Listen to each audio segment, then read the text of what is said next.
ফর্মহীনতার কারণে cricket career নিয়ে অনিশ্চয়তায় পড়েছে দুই ভারতীয় তারকা রোহিত শর্মা ও বিরাট কোহলি। তবে তাদেরকে নিয়ে আইসিসি চ্যাম্পিয়ন্স ট্রফির জন্য স্কোয়াড ঘোষণা করেছে ভারত। দল ঘোষণা করার সময় দুই অভিজ্ঞ ক্রিকেটারের অবসর নিয়ে টিম ম্যানেজমেন্টের ভাবনা জানতে চাওয়া হয়। জবাবে ভারতীয় জাতীয় দলের নির্বাচক আজিত আগারকার বলেছেন, এই বিষয়ে মনোযোগ দেওয়া হবে চ্যাম্পিয়ন্স ট্রফির পর। এর আগে গুঞ্জন ছিল সম্প্রতি ভারত অস্ট্রেলিয়ার পঞ্চম টেস্ট দিয়ে হয়তো টেস্ট ক্রিকেটকে বিদায় বলবেন অধিনায়ক রোহিত শর্মা।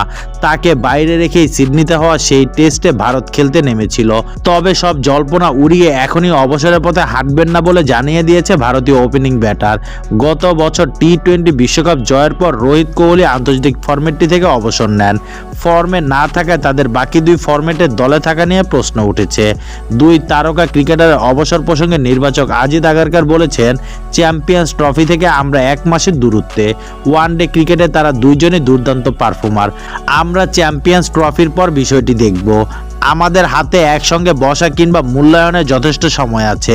কেবল নির্দিষ্ট ক্রিকেটারের ক্ষেত্রেই নয়, লক্ষ্য থাকবে আমরা কতদূর যেতে চাই। কিন্তু এই মুহূর্তে আমাদের মনোযোগ ওয়ানডে ক্রিকেট এবং চ্যাম্পিয়ন্স ট্রফিতে।